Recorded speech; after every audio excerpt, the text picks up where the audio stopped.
it won't just be, I'm ignoring this. It will be, your titles are stripped. You are. We'll see their dukedoms and HRHs formally revoked, according to the Daily Beast, by Prince William, then King William. We've seen, I guess, pressure over the weekend on Charles to go further anyway.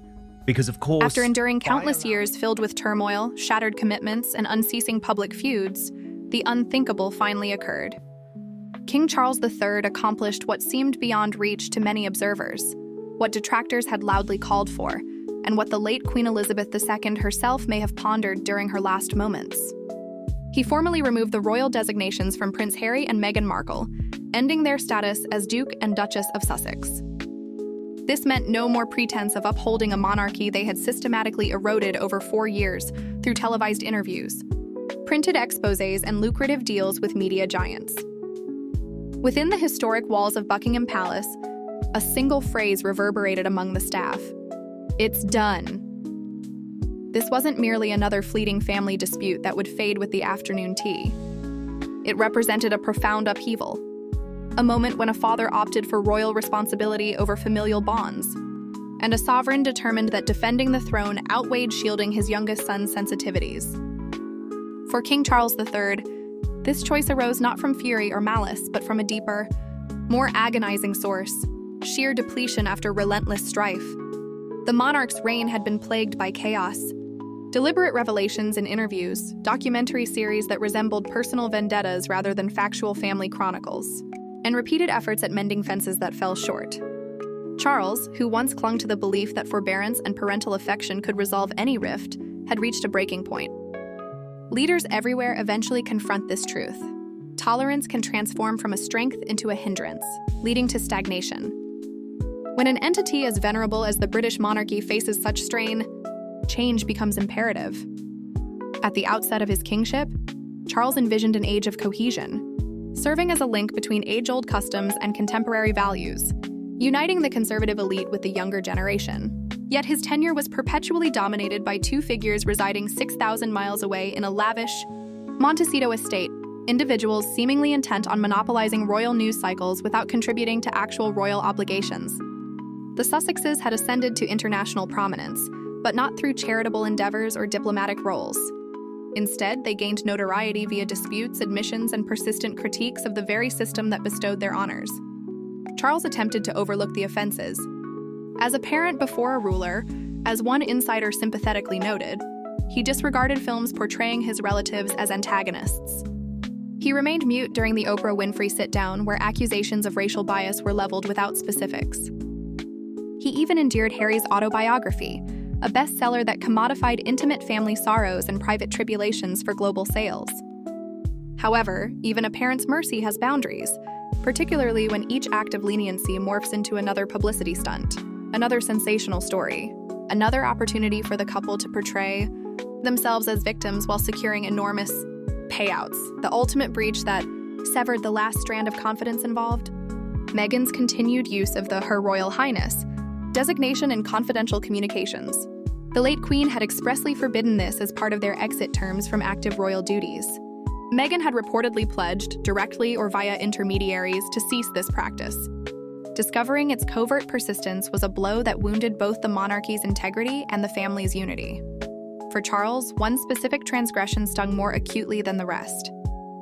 It was intensely personal, surpassing even the Oprah revelations. It implicated Catherine, the Princess of Wales and future Queen Consort, William's spouse, a figure who had navigated years of harsh media scrutiny with poise and honor. When Harry's book divulged confidential information and unflattering portrayals of her, a shift occurred in Charles.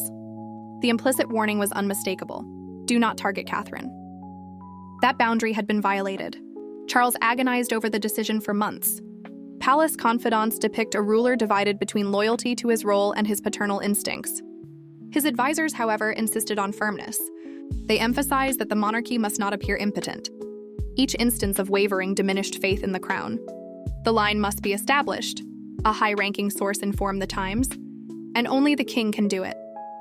Thus, with subdued determination and a burdened spirit, Charles concluded the years of conjecture, debates over whether repercussions would ever materialize.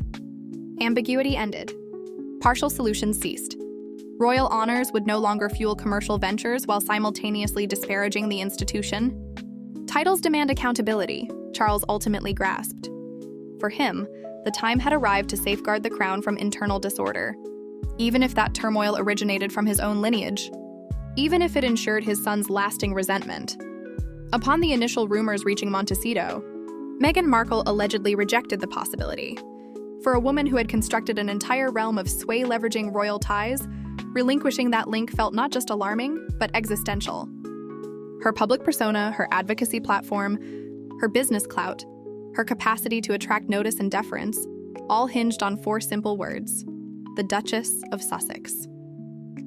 Behind the scenes, accounts describe a whirlwind of urgent calls and meticulously crafted messages between California and influential contacts in entertainment, politics, and journalism. Meghan's circle, skilled at navigating PR crises and shaping stories favorably, mobilized discreetly. Drafts of responses were prepared, then discarded. Supporters were briefed to remain quiet. She aimed to preempt the narrative, an insider disclosed. Yet this time there was no angle to twist. The palace's verdict, though not yet official, was deemed irrevocable by those privy to it. For Meghan, the erosion of agency proved the true indignity. Since departing royal life, she had meticulously shaped her own storyline, casting herself as a trailblazer escaping a restrictive, possibly prejudiced framework. She embodied defiance against oppression, vocalizing truths and challenging authority. Now the institution retaliated, not via public statements or confrontations, but through a solitary royal edict. In royal protocol, such quiet authority resonates more powerfully than any announcement. Associates report her astonishment, compounded by the timing. The action coincided with the launch of her lifestyle venture, a project designed to establish her as a global influencer akin to Gwyneth Paltrow or Martha Stewart.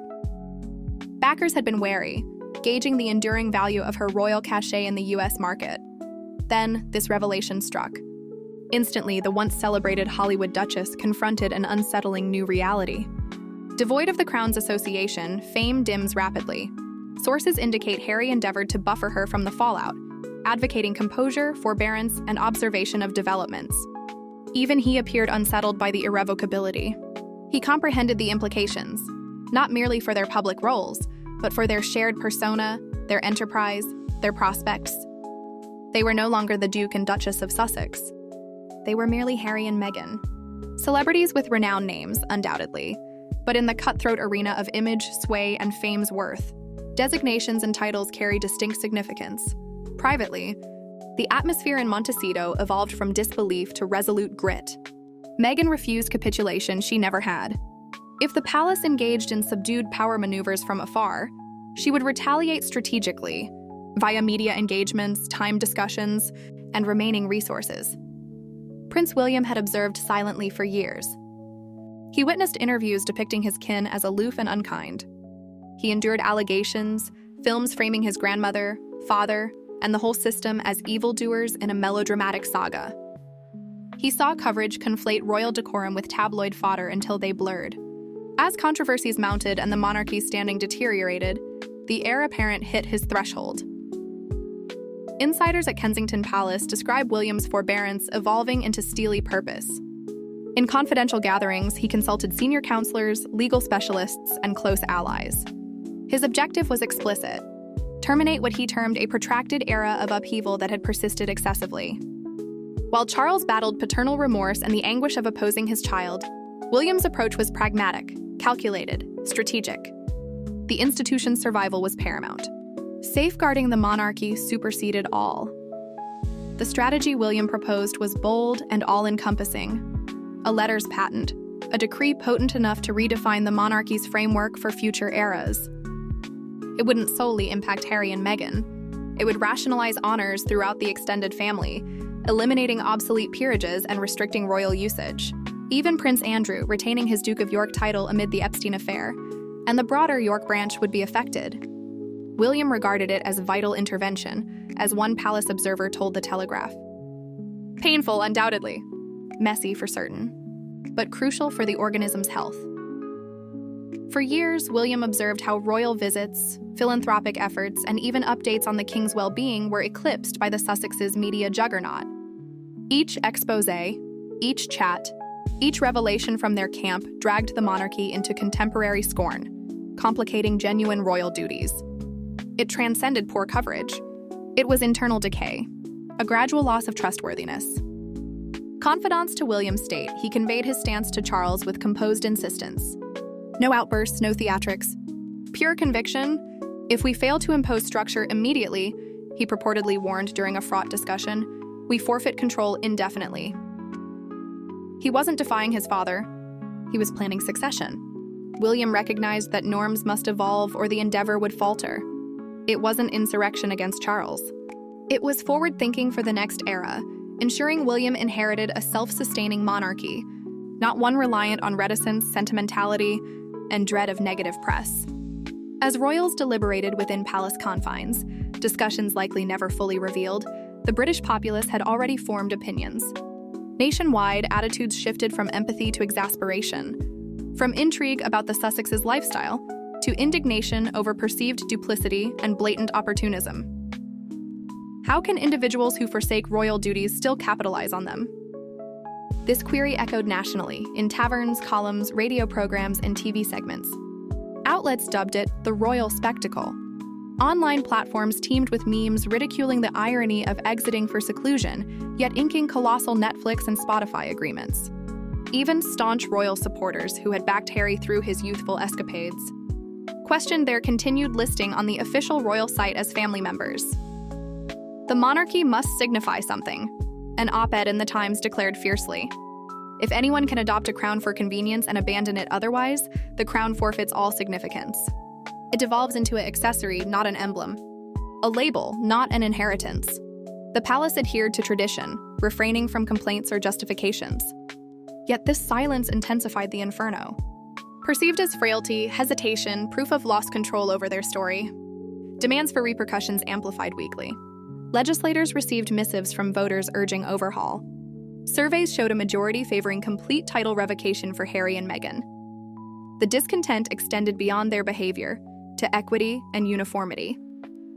When Prince Andrew forfeited military ranks and patronages post-Epstein ties, it demonstrated accountability. You can't enforce one standard for Andrew and another for Meghan and Harry, a Westminster assistant remarked. Else it's not monarchy, it's parody. Nepotism masked as heritage. The imagery was devastating. Each of Meghan's appearances at glamorous U.S. functions, each introduction as Duchess while hawking products, podcasts, or streams, provoked British outrage. What she deemed her earned persona, the public viewed as misuse. The royal allure, formerly sacrosanct, now featured in gossip sites and celebrity reels. For the monarchy, image equates to authority, historically so. For a millennium, the crown endured via reverence, the conviction of royalty's uniqueness. Now that image eroded with every Sussex headline. Within palace gates, veteran aides recognized this as no fleeting PR issue. It was a legitimacy emergency. If Charles delayed, if he seemed feeble, the public might intervene. The monarchy, founded on implicit esteem and guarded enigma, now faced modern ire's roar growing deafening. In California, Meghan's metamorphosis began promisingly. A fresh start, liberation, autonomy, self-definition unbound. No obligatory bows to strangers. No outdated rules on attire or decorum. No palace dictates governing daily routines. It promised emancipation, yet despite proclamations of freedom and emancipation, Meghan never fully severed ties to the crown. She couldn't. At galas, launches, releases, one term shadowed her persistently. Duchess. From Tinseltown soiree to empowerment forums, from audio series debuts to streaming specials, her designation unlocked doors. Invites specified the Duchess of Sussex, not merely Meghan Markle. Podcasts hailed her with the title, not as performer or campaigner. Even her causes, framed as sincere pursuits, borrowed the monarchy's prestige she had accused of stifling her, of toxicity, of nearly causing despair. As one astute commentator phrased it, royalty morphed into merchandise, and she excelled at it. In Britain, the term bore immense significance and history. Royals abstain from hawking titles. They avoid profiting from status, centuries-old edicts. But in Hollywood, influencer realms, personal branding worlds, Meghan's tactic was elegantly straightforward. If the Globe linked her to royalty, she retained prominence. She sustained impact. She remained lucrative. And it succeeded, splendidly, for a period. U.S. outlets adored her, vibrant, stylish, eloquent, with a fairy tale origin. Firms queued for partnerships. The intrigue with the modern Duchess, the American who wed the prince, funded her opulent home, protection, existence. Over time, even her American followers spotted the inconsistency. She claimed escape, a U.S. pundit wrote, yet her brand screams royalty. She departed to evade the monarchy but incessantly references it. Transatlantic murmurs swelled. Detractors invented title trafficking, subtle commercialization of royal cachet for gain. At Buckingham Palace, the backlash was stern. Senior staff saw it as breaching an inviolable threshold. "That's no duchess," a royal chronicler quipped sharply. "That's a marketer with a crown emblem." For Charles, it surpassed mere optics or PR. It concerned survival. The late Queen repeatedly cautioned that monarchy's allure endures only by staying aloof from commerce, markets, transactional fame. Once titles become negotiable, she warned, the crown loses its divine separation. It becomes another premium label. Charles witnessed this unfolding live. Meghan's polished facade under Californian lights epitomized what the monarchy couldn't become. A commodity, not a legacy. A venture, not a trust. Her perceived freedom and strength the palace interpreted as rebellion and opportunism. Her truth-telling, the crown viewed as manipulative scheming. Charles's patience evaporated. Meghan's U.S. gambit hadn't merely misfired. It compelled action unlike any other. As rumors of Charles's impending move circulated in royal spheres, Harry reportedly attempted one last frantic effort to avert it. Clarence House associates described the audience plea as pressing and heartfelt. Harry sought a confidential father-son dialogue, a final plea to sway Charles before irreversibility. Yet beneath the sentiment, insiders noted calculation. Harry appealed not to authority or obligation, but to conscience, to dread of historical verdict. "You're penalizing the inaugural biracial duchess," he allegedly stated. "And posterity will record it. History will recall you for this," a remark crafted to wound, targeting the monarch's softest spot. For a king balancing familial devotion and national duty, fretting over legacy, it was excruciating from his offspring. By then, advisors had fortified Charles against such tactics. "The monarchy can't be ruled by headline phobia," a top aide asserted. They stressed the matter wasn't racial, personal, or likability-based, but behavioral. Rules existed. They were repeatedly openly breached. If the crown yielded to threats of scandal or bias claims, it would disintegrate. Still, Charles wavered. He's human. He foresaw U.S. backlash, fury, analyses on prejudice, TV debates questioning royal biases. In social media's era, narratives solidify before facts emerge. "It's not about hue," an insider reiterated to Charles. "It's about actions. But the world may not perceive it thus, initially or ever." For Charles, a brutal quandary. Act firmly, risk eternal portrayal as the frigid ruler who muted his son and in-law, who expelled them, who rejected a progressive biracial figure. Or persist in silence, pursue harmony, and witness royal heritage crumble under scandal, contradiction, endless sensationalism. Close friends say he scarcely slept in those decisive weeks. "He's divided between king and father," one confided to media. But occasionally, those identities clash. Sometimes selection is required. Ultimately, Charles selected the crown. He concluded that remorse couldn't supersede administration. The monarchy weathered conflicts, resignations, separations, scandals devastating lesser bodies. But never prolonged indecision at the apex. For the first time since coronation, Charles vowed emotion, paternal bond, couldn't govern the throne. Though outwardly a royal decree from the palace enacted solely by the king, the truth was intricate. Beyond velvet Westminster drapes and political corridors, Parliament subtly asserted influence. Whispers arose months prior, as MPs from both parties voiced grave concerns over the monarchy's Sussex silence eroding institutional faith. For generations, Parliament steered clear of royal domestic issues. A hallowed boundary, seldom breached, acknowledging royals handled their matters. But restraint frayed rapidly. "We can't have a constitutional monarchy undermined by expatriates," a senior MP remarked privately. The chorus grew, sufficient. Action needed. Reports emerged of a preliminary bill, informally dubbed the Royal Titles Bill. It would authorize the crown. with parliamentary approval to rescind titles for proven disgrace or commercial clashes. Unprecedented recently, but Westminster's irritation was acute. Not retribution, an official told press. Preservation. You can't reform an institution that won't defend itself. William's team spotted potential. Beyond Sussex's, the bill could enable broad, thorough restructuring. It would finally resolve Prince Andrew's stain, redefine protocols for peripheral royal sans duties, effectively reboot the system for the century ahead. One precise excision, William stated, and the hemorrhage ceases. Yet such sweeping action risked political hazards. Overt interference could invite overreach claims, politicians intruding on royals, shattering constitutional equilibrium. Scholars cautioned it might ignite Republican fervor among abolitionists. Even critics conceded. Inaction now, continued weakness, might forfeit moral sway permanently. By autumn, waves of pressure hit Buckingham Palace.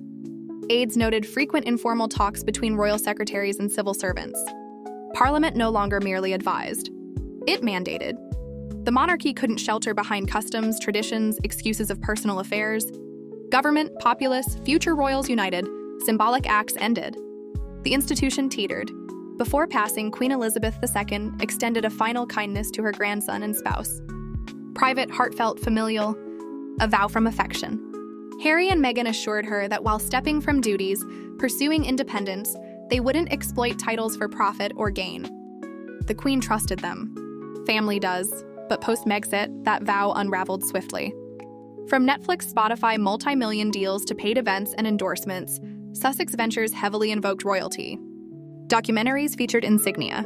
Podcasts listed Meghan as Duchess. Charities echoed crown gravitas. They exited the monarchy, a palace aide lamented, but retained the logo. At Buckingham, this treachery deeply wounded. To veteran courtiers serving Elizabeth decades, dedicating lives to the institution, it felt profane. The Queen offered an exit, dignified retreat, service with seclusion. Not a worldwide PR conglomerate on royal ties. The disparity pained all who revered her.